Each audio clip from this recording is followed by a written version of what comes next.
মকসদ chairman আমাদের এলাকায় অনেক উন্নয়ন করেছে, যেমন বালির জায়গায় মাটি এবং রডের জায়গায় বাঁশ দিয়া একটি 3 তলা হয়ে 3 চালা একটা স্কুল প্রাইমারি তৈরি করে দিছেন, যা আমাদের বিদ্যালয়ের মধ্যে প্রায় 300 জন ছাত্র ছিল।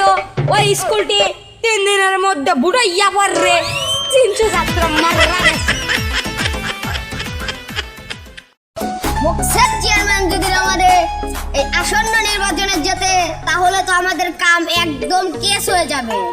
সে আমাদের এলাকায় অনেক উন্নয়ন করবে, যেমন মাটির জায়গায় বালু এবং ঘরের জায়গায় বাঁশ দিয়া 3 তলা না হয়ে 3 তলায় একটা স্কুল প্রাইমারি নিল।